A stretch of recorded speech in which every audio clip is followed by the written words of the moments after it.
UNR Brushfire Literature and Arts Journal, Edition 72, Volume 1, narrated by Alec Brown. Unexpected Solitude by Francis Koziar. I look at them the way the old man who sits on the park bench every Tuesday looks at his pigeons. Never mind that my face is young. I'm drowning in isolation. Sand burning beneath my feet. Maybe I should call someone too, anyone. Fake it, pretend for a moment that my life is like theirs. I override the pain with the sound of their speech. Watch them move and shimmer and sweat in the sun, like their life written into a language I don't know but almost remember. Words I need to find to recall how it felt to be at a beach with a family or a lover, not just surrounded by movement but part of it. Not an addict of a drug I can't understand, but the scientist concocting this elixir. I sit, watching them glow like angels, sparkling waters behind, but there, my eye drawn to a one like water to itself. A parent left behind, toddler shrieking away like a dying comet. She looks down, finishes their sandcastle alone. In unexpected solitude.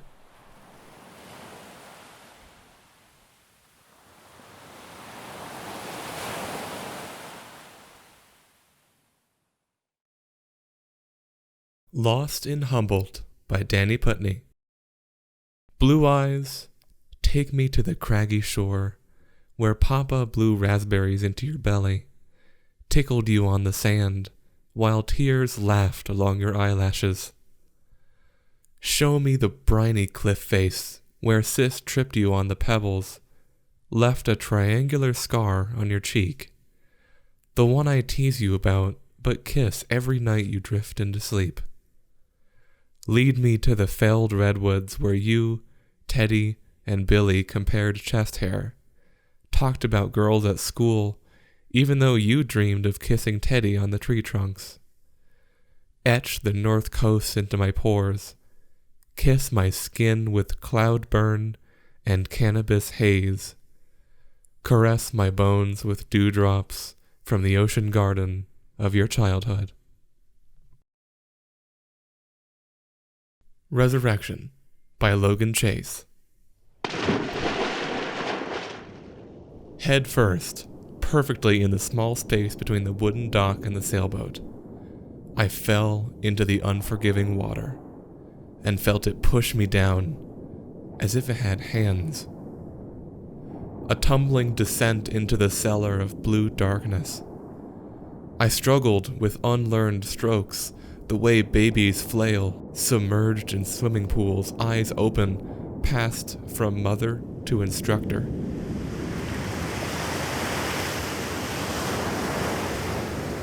I was brought out by the ankles, reversed from the way I came in, then turned upright to look into my mother's panic-singed eyes. To drown is like swimming back into the womb, pulled out again by trembling hands, grasping slippery legs like escaping fish. Being reborn, an accidental baptism. When I did learn to swim, I moved only under the lip of water. I craved the feeling of drowning again.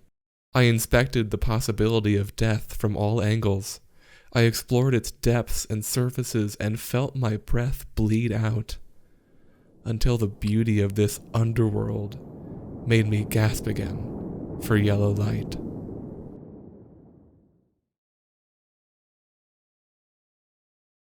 Herding Before They Were Shepherds by Joel Savashinsky. This is what herding was like before they were shepherds. In the fall, after the last of the warbleflies had died or burrowed deep into the skin to lay their seed to sleep, the caribou turned from the muskeg carpets of tundra, moving south in a slow tide to their other home, the last spring's calves in tow, following old roots grooved through the moss over an ancient permafrost.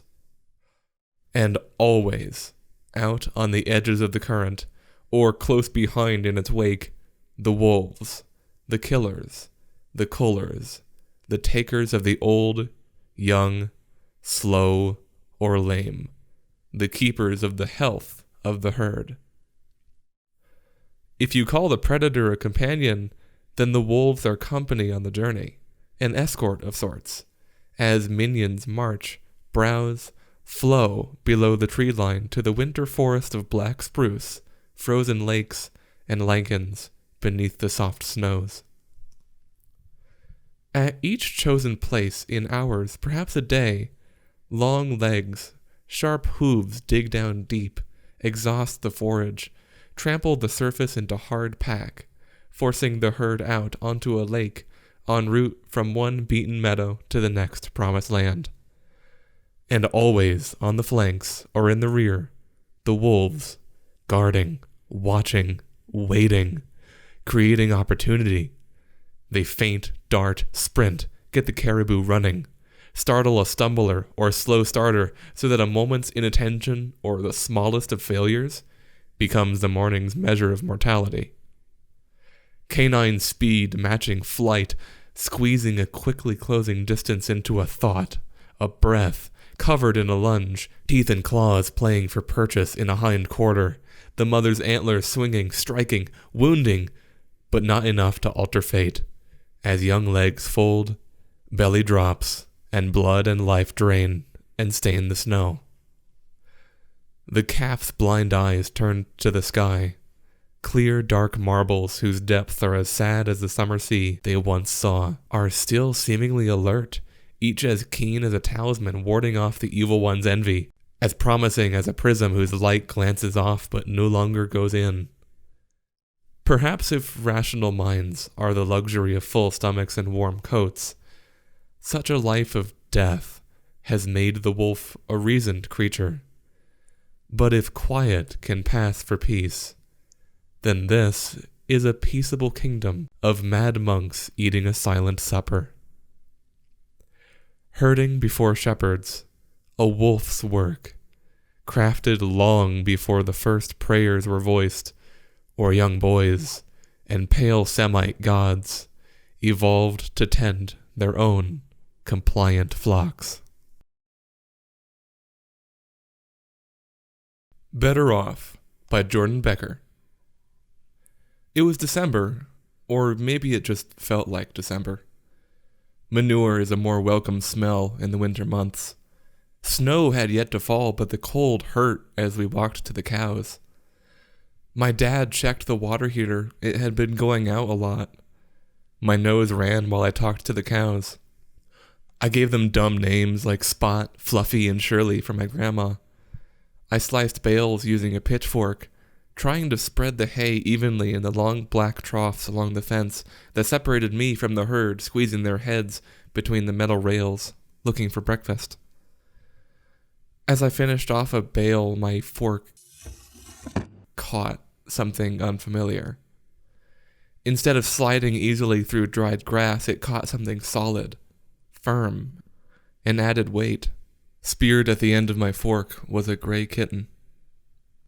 I can still feel the two prongs slide through thin skin, a nearly frozen body, piercing immature organs, and out to hay again. I called my dad over, and he pulled the kitten off the bloodless prongs. Between bales, we found the litter of frozen bodies, still curled at the spine. Bits of golden hay peppered among their gray fur. Their eyes were closed, unable to see this morning's dawn, while the mother remained safe in the barn not 30 feet away.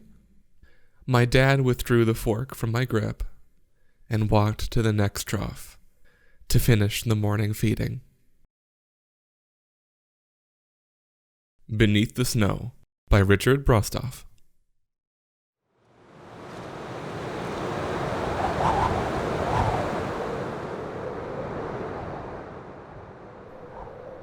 It's Valentine's Day, and in the early light at 6 a.m. I am dozing by your side. Other men will rush to buy their wives red hearts of cinnamon, carnations bunched with baby's breath, red lacy cards. I buy you white pajamas of fine Egyptian cloth, not certain what the color means. Outside, it's not a Hallmark scene. The storm's ablaze with winter white. What does it signify? The squall in our lives? The blur of married time? Nothing? Carpools, errands, kids' swim meets. One by one, our hours disappear like bits of snow blown on a windowsill, dissolving to transparency as storm blankets the town in slow strokes of erasure, blurring the boundaries of the yard, the garden path, wood's edge. Until I sense, inside the white rooms of our marriage, we lie effaced. Yet, stilled beyond the yard, all things join in snow and ice into a mirror of our days, where we build the shelter of a history, an architecture that outlasts a storm. In this bare New England light, from the drifts of my mind, I dream into the long, pressed sheets of snow, blanketing the sleepy fields where a ghostly presence appears in wind, figure of another woman, old love, long gone, who paints the town a deathly white. At the border of our yard, surreal, a telephone pole floats up unanchored from the snow in the intensifying light streaming through our bedroom window, where I keep waking into this life I can touch. No other will come. To find you here, no ghost beside me, breathing tranquilly against the absences of memory. Where I write these lines out, finding again, beneath the storm, the earthly ground of married love, beneath these sheets, the white field of your body.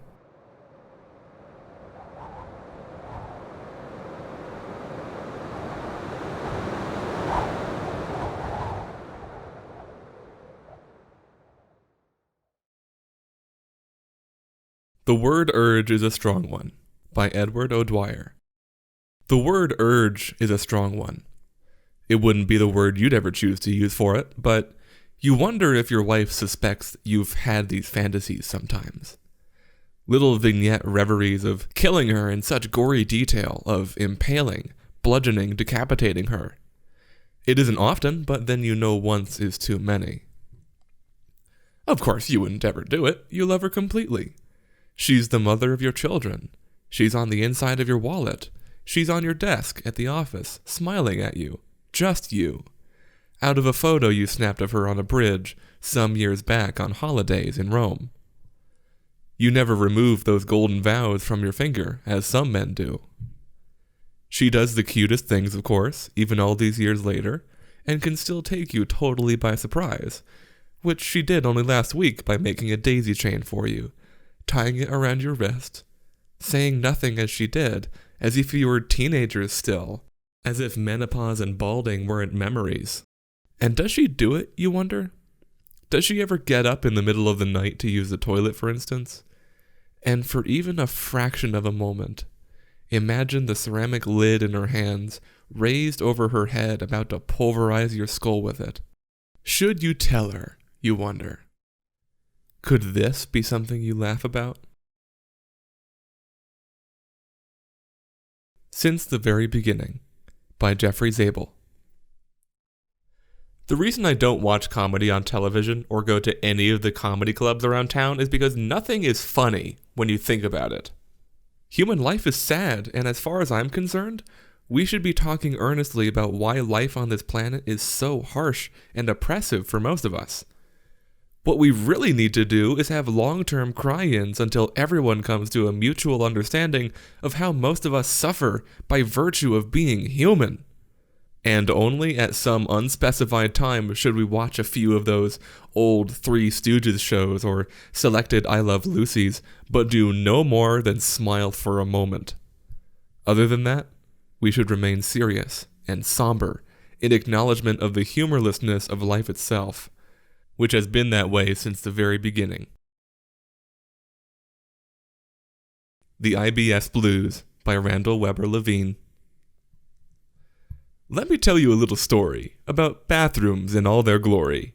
My respect for them has crossed into the spiritual, for my bowels are often acting irritable. You see, as soon as I eat something wrong, I'm confined to the bathroom all day long. I've written this story from my porcelain throne. It contains a message you can make your own. So if you're on the toilet, put down the news. Listen and learn from my story about the IBS blues. 'Twas a summer evening. I'm on a date. Boy, she is pretty. Man, she is great. Drinks are flowing and conversation is wheeling, and in my stomach I'm starting to get this funny feeling. My body grows warm, my stomach begins to turn, my face is sweating. Jesus Christ, my insides burn. Is this love? I have never before felt it. Wait, what's that smell?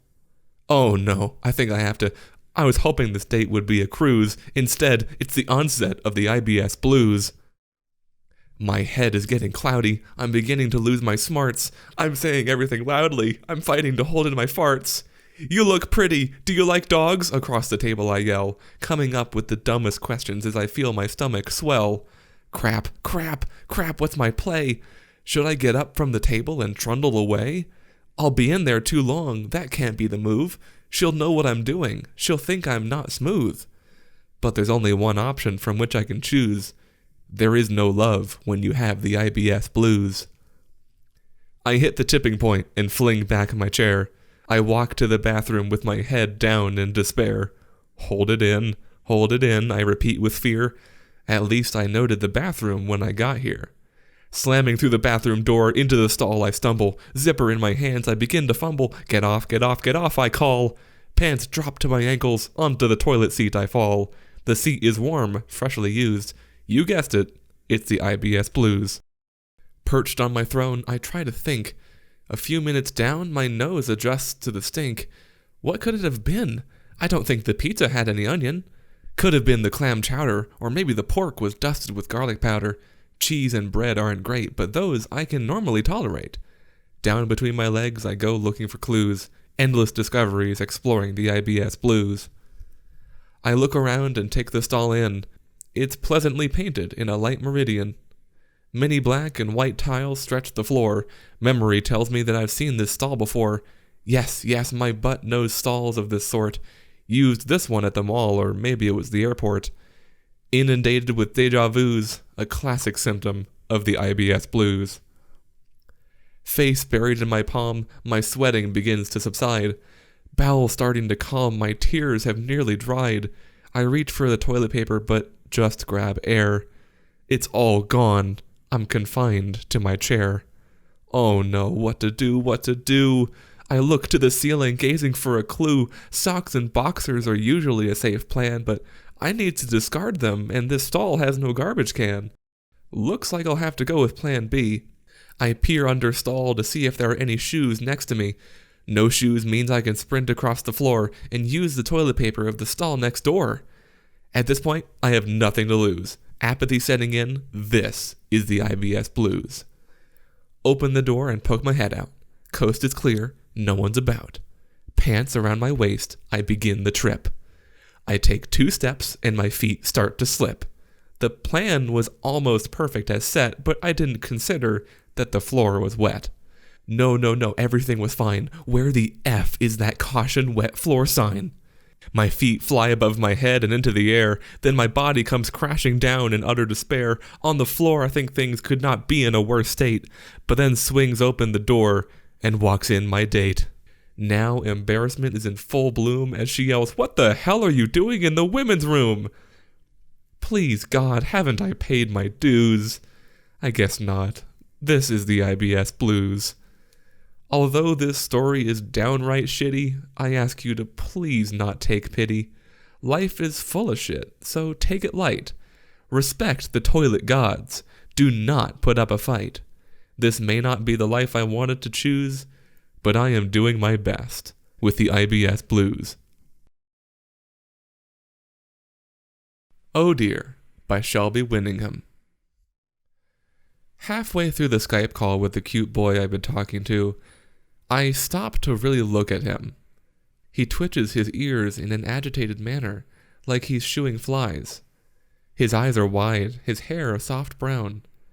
It is only then I realize the boy I've been talking to has been a deer all along.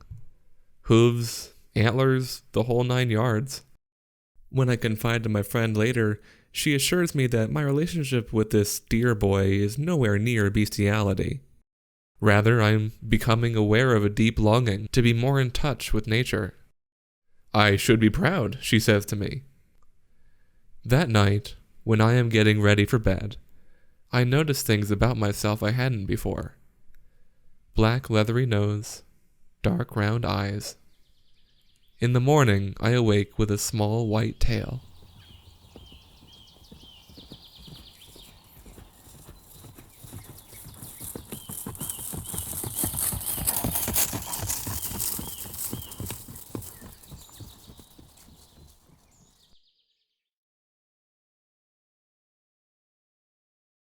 How Veller Must Feel by Michael Galco. Once the king of fabrics, or at least a well-dressed fop of a prince. Now years spent on bargain racks with no fingers to run over his spongy smoothness. All it will take is a lingering touch, a downward tug on that long front zipper, a mirror with the right bend. Veller has always felt good, but soon, baby, in these royal runway dreams, he'll feel well again. The History of Golf in America in 1983 by Todd Santel.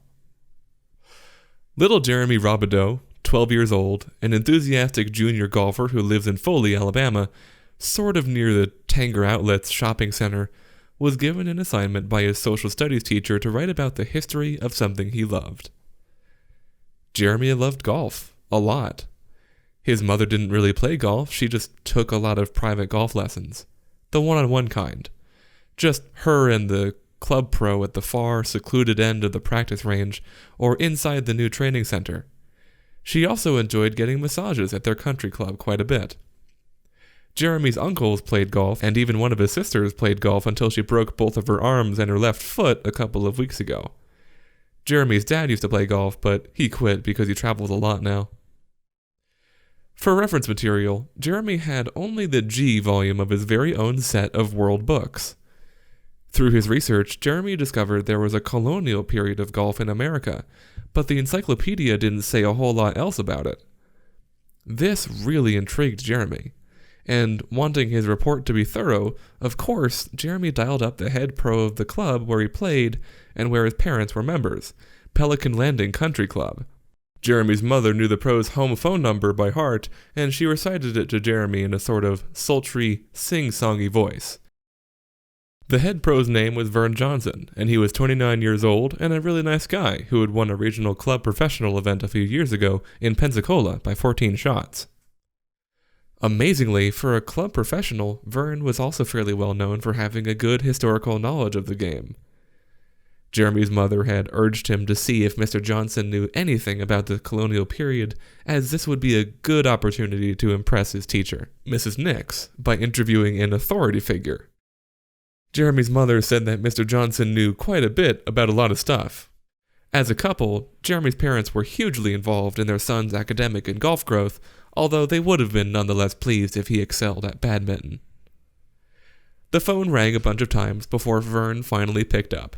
He sounded a little out of breath, so Jeremy asked him right away about the colonial thing. Vern said, "Oh, yeah, there was some course near Charleston, South Carolina, okay?" Jeremy had his fresh legal pad already, and his pencil was sharp. "When, exactly?" Late 1700s. Oh, Jesus. Good, Jeremy said as he scribbled furiously. "Thank you, Mr. Johnson." Jeremy continued. "Mr. Johnson, can you tell me anything more? I really do appreciate your time, sir." Well, actually, in 1796, there were a couple of clubs down there, and one near Savannah, and then they just disappeared. The woman squeezed it tightly, and put her nose in Vern's left ear, and let out just a little breeze. She dug her long red fingernails in the thing ever so slightly. Vern liked that very much. "Well, that's about all I know about the history of golf in America," Vern said quickly. "Okay, Jeremy, good God, I'll call you back." "What? Fire? Hurricane?" Jeremy was ready to write again. He thought this was what a reporter must feel like. "No, just disbanded. Social climate. Bad gnats. Goddamn fucking shit like that. Okay? Is that goddamn fucking, enough. Jesus." The woman mouthed, "I'm leaving." She stopped her hand but held her grip. Jeremy ignored Mr. Johnson's profanity as he was used to him cursing like that at kids during junior clinics. "That's exactly what I need, Mr. Johnson," Jeremy said brightly. "Tell me some more, really, I appreciate it." But there was a long pause while Vern forced her hand back in action. She wouldn't do it at first. Vern helped her. Then Vern breathed heavily. "No, Jeremy, I got a woman over here. We're doing something very important." Jeremy pressed the phone to his ear to see if he could determine what Mr. Johnson and the woman were doing that was so important. All of a sudden, the woman started going at it as if her hand were covered with killer bees. "Oh, sweet Jesus!" "Mr. Johnson," Jeremy shouted, "are you okay?" "I'm sitting here," Vern said slowly, "getting, oh Jesus, my chicken spanked." Jeremy literally looked at the phone in his hand. "Chicken spanked? What? Mr. Johnson's got a pet chicken?" Jeremy was extremely confused. Jeremy's mother was in the kitchen cooking dinner. And right before she chopped the head off of a fish, she called out, "How's it going in there, little golf history scholar?" The moment Jeremy put the phone back to his ear, he heard Vern drop his phone. But Vern didn't turn his phone off before he dropped it.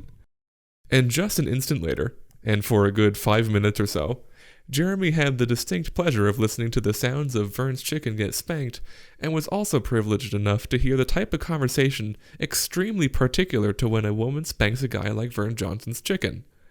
And as intellectual and generally informed of modern times as Jeremy was, even at 12 years old, he truly felt at that moment in his existence on the earth that there was so very much left to do, and so very much left to learn.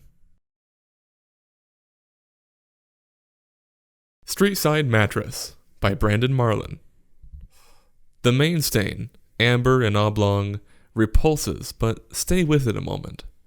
Riveted by curiosity to an artifact of quotidian art, testimonial of bodily fluids and flakes, its memory foam a record preserving rough and tumble activity by night and day, locus of dreamscapes and grotesque sounds, the likes of which are seldom heard elsewhere, which, I don't mind noting, is probably for the best.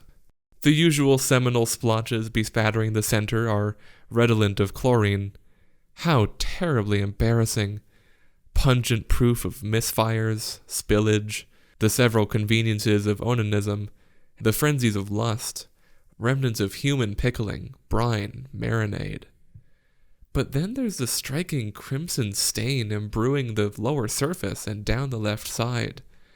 A gruesome blemish flaunting its own mysteriousness, as if proud of the unnerving questions it excites in inquirers intent on causation. For the love of God, restrain your outstretched hand. Who dares finger the holes becomes an indelible part of its story. Cuffs by Pamela Summers.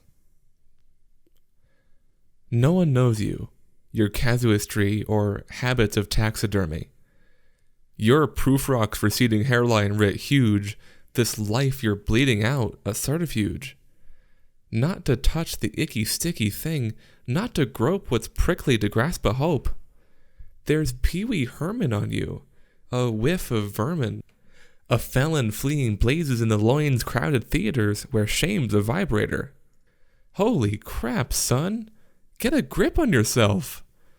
This morphine drip you've nursed is hardly a potent antidote for these rodents scurrying your veins sinking ship. In the blue light where you're fumbling, something vile and alive is rumbling. Something is tumbling from your dreams. There's a monster in the closet. There are boogers on the bedpost and boogeymen who roast your sheets while you're asleep, torturing the whole dismal heap of half-baked secrets you keep from yourself. There's a pressed hair shirt you wear for mom, a curdling superficial calm in that rat's nest you've embalmed. But mother knows. She's hung the clothes you wear, unraveling the sleeve you sneeze into when seized by nasty impulse. Her monogram of care. What a Boy Needs by Tracy Worth. Robert truly loved her.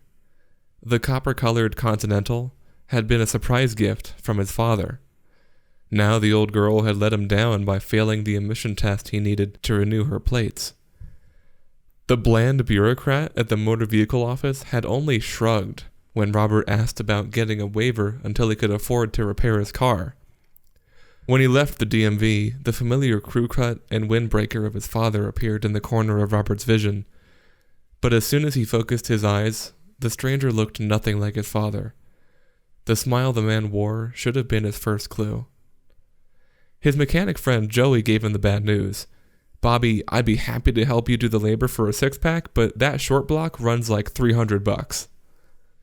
Many nights, hidden by the darkness, he would drive through his father's neighborhood, never brave enough to venture down that familiar street, yearning to ask his father how it was that his old man's second wife, with her snippy whispers, could turn a man against his own son. Desperate as he wandered into the unbearable bright dawn of the next new day, Robert pulled his heaving car into a side street behind Wally's Auto Parts. With only $23 in his wallet, Robert stepped inside the parts shop and ordered the part. The clerk's hands were riddled with scars and stained with oil as he returned to drop the heavy head assembly onto the scarred countertop with a thud. Robert hefted the $327 piece of metal into his arms as if cradling a child, then ran and ran. Falling Down by Celia Mead. My daughter can't breathe. She sits on a green chair, a privilege of the most dire. Blue chairs can sit for hours. There, one man has a spider in his ear, trapped in bitten, swollen flesh, but still crawling. A carpenter who sawed off all his fingers waits next to us, beside the soccer player with a blood-soaked towel pressed to her ear. They all come up with new names, as carpenter and soccer player no longer apply. If you feel sorry for yourself, go to Emerge. A girl with bad blood work looks like a perfect china doll, but she is the sickest of them all. She will go to the city from here. She has bad veins. They poke again and again. It's her mother's face that makes me cry. My daughter applies a mask. Steam pours in her mouth to coax open her bloody-minded lungs. An old woman lies on a gurney. All she did was fall down, my girl says. Why did she call an ambulance for that? Falling down, I say, can become falling down dead. A woman says goodbye to her husband. He wheels into the OR. They sob and clutch at each other. Then she walks out, alone. We walk together into the night.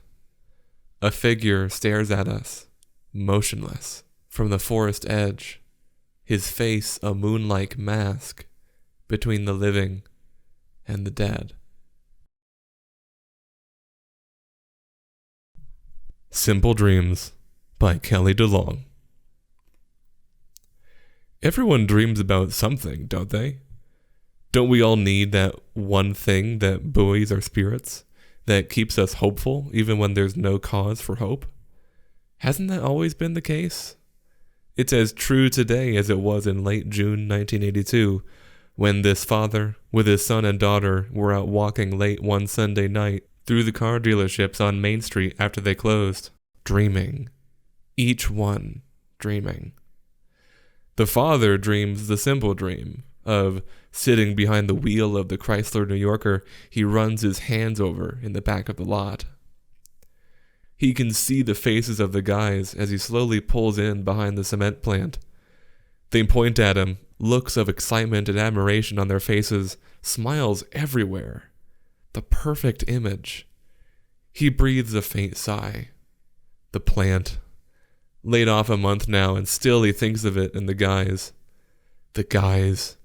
He thinks of the times they pitched in to buy dozens of lottery tickets, their talk of marrying rich young widows, of the stocks they would buy if they had the money, the houses they would build, the cars they would drive. On a prayer, he tries the door handle of the New Yorker. Why not? You never know. To his surprise and delight, The dome light flicks on. The door opens. "Hey, guys, come here," he says, causing his son and daughter to hurry over to him from the cars they were caressing and peering into. They forgot to lock this one. "This is great," the son says. "It's like they left it open just for us." He's 15. Not too long ago, he and his sister lived in his mother's boyfriend's house. But then the boyfriend decided his house wasn't big enough for 2 teenagers. Their mother dumped them at their father's apartment and drove away. They started at another school again. Every night they fight over who gets to sleep on the sofa and who's stuck with the floor. "Can you see me in this?" the father says. "Classy, huh? This guy I went to school with drives one of these. He's an accountant, makes big bucks. He's somebody." "Not too bad," says the son. The father sits behind the wheel. "Hey, open the door, let me in," the daughter says. The lock clicks open. She slides in the passenger seat. "I love that smell. It's like everything is brand new. No one's touched it and ruined it yet." She's almost 14. In the previous 8 years, she and her brother have lived in 10 different places. Sometimes they live with their mother, and sometimes their father. It depends on when the one with the kids finds out where the one without has moved to. "Open the back," the son says. He gets in. "This is all right," he says. "I like it back here. Are the keys in the ignition?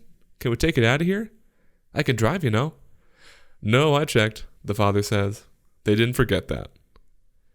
The father breathes in the car, runs his hands over the dash, over the steering wheel. Dreams. "Can we move it?" the daughter says, reaching over to the gear shift. She grabs hold of it and tries to force it. "Hey, what the hell?" the father says, pushing her hand away. "Don't do that." "Why not?" The son reaches up for the dome light switch. He flicks it off, on, off, on.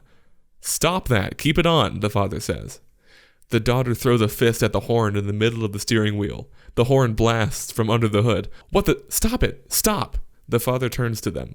"That's it. Both of you out of the car. It's too good for you two. You can't appreciate it. Get out.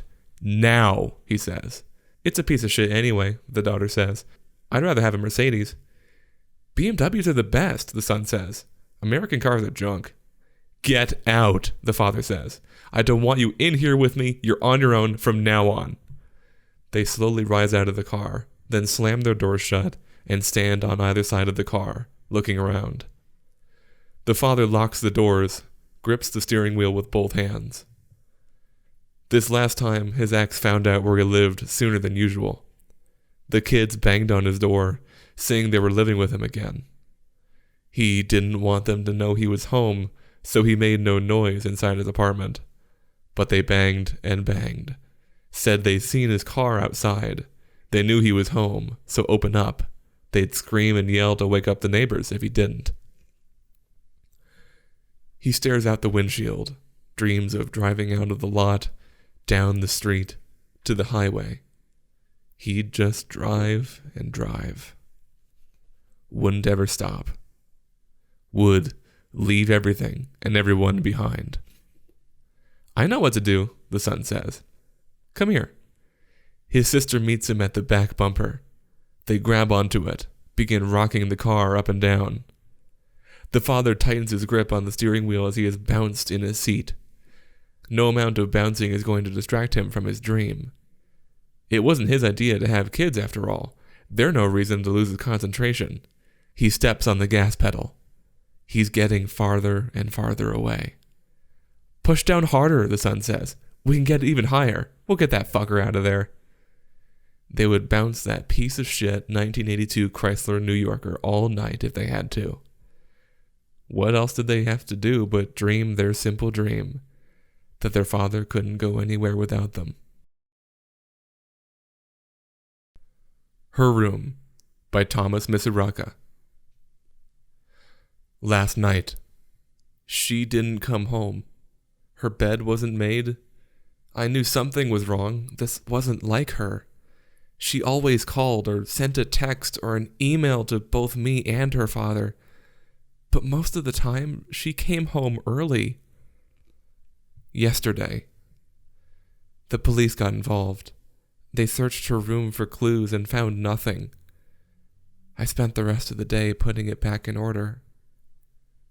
Last week, I changed her sheets. It's just a matter of time before they find her, and I want her to have clean sheets her first night back. Last month, they've all given up hope, but I haven't. I keep dusting her room and changing her sheets, washing her clothes, even if they were clean. I want them to smell fresh for when she returns. I bought some peanut butter cookies for her not-so-secret stash in her bedside table drawer. She'll never want to leave her room again. Last year, we both try to avoid her room now, but every once in a while, I have a weak moment and step inside. When I see those posters of boy bands and movies on her walls and the pictures of her friends on her mirror, the memories come flooding back. They're overwhelming. He usually finds me there, crumpled on her bed or her floor. One time, in her closet, he picks me up and carries me back into our room. "Why do you do that to yourself?" he asks. How can I not? 2 years ago, "I think it's time," he tells me. He doesn't have to say any more. "No," I reply, "not yet." But we both know, he knew, my daughter will always have a place in my home. Maybe just take down the posters. No! She loves those bands and movies. But even if she might no longer like those things. No. She had to come back to find familiar things. And knowing they were there gave me comfort. 3 years ago, he's stopped asking. He's also stopped picking me up off the floor. 5 years ago, we've drifted apart. He's been sleeping on the couch for months. But I suspect some nights he wants the comfort of a bed and sleeps on hers. I can't find any proof. He covers his tracks perfectly, because he knows if I found out, he'd no longer be welcome in this house. 7 years ago. I'm alone now. When he left, it was easy to throw out anything he left behind. I no longer wanted to be reminded of him. But I'll never forget her. 10 years ago. I will not leave here until the authorities force us out. The bank can send as many notices as they like, but I can't leave her. She has to be able to find me. I'm not a fool. I know she'll be different when she returns. Older. Changed. She'll laugh at those posters of long-forgotten boy bands on her walls. At the same time, they'll bring back wonderful memories and will instantly create new ones. Her friends in those pictures on her mirror have all grown. She wouldn't recognize them. I hardly do when I run into them at the supermarket. How I hate the tone of pity in their voice. Who knows? She could be off somewhere in another life, married with a daughter of her own who's hanging posters of whatever bands she's listening to these days. She just forgot where she came from.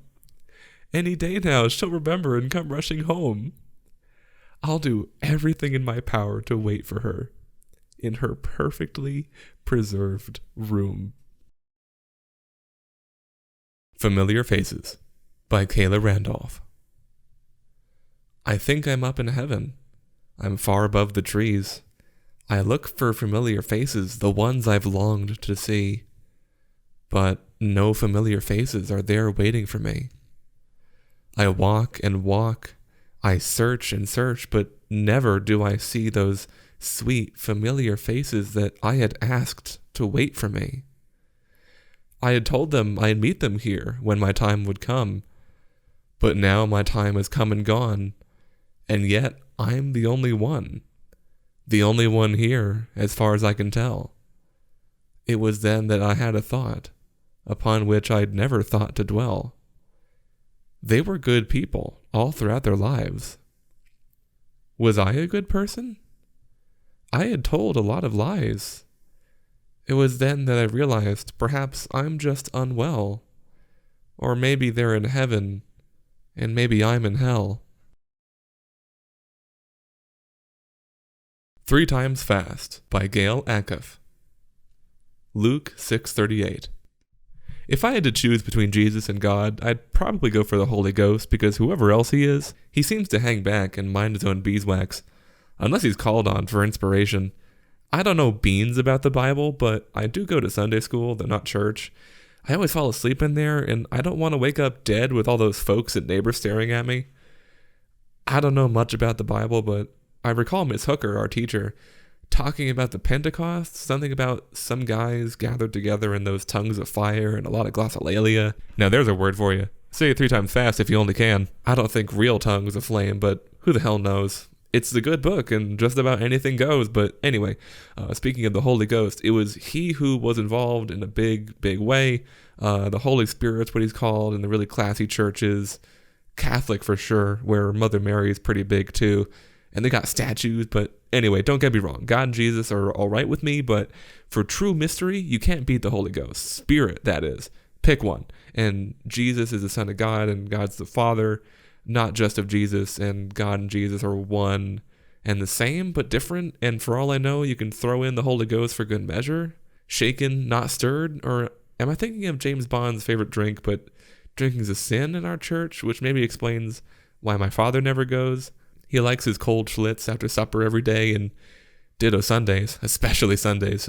Maybe because it's the day before Monday, that means back to work. Maybe that means shaken and pressed together for good measure, or whatever the hell I'm trying to say. I'm only 10 years old, and how old's God, if not infinite? What number's that? And maybe Jesus is a few years younger in the Holy Ghost. Maybe he's so old you never hear as much about him, and no one's ever seen him except in what he's wrought, which is to make people crazy with excitement, not like in James Bond flicks, but with something deeper down that comes from somewhere higher. Hope I know for sure when I'm dead, and if I don't learn what then I'll be damned if I'll ever be the same. Before He Left and After by Kathy O'Fallon. 1. Chickadees and mourning doves scan the sycamore tree out back, where a bird feeder dangles in the wind, its glass walls cracked but holding. The roof raises up to be furnished with seed, shingled like a home, but he never fills it all the way, and then not until the birds give up scrounging. He says he doesn't want them to have to count on him. Once he noticed the birds had gone but for a chickadee trapped inside. A glass house. Outside all around. What was it thinking? It only knew to flee. 2. They came back, patient, faithful fairies, and I fed them just before the next rain. What spilled over, the mourning dove ate on the ground, not minding the mud, big-bellied Buddha, not wasting and generous. Didn't he know freedom does not have to mean wings?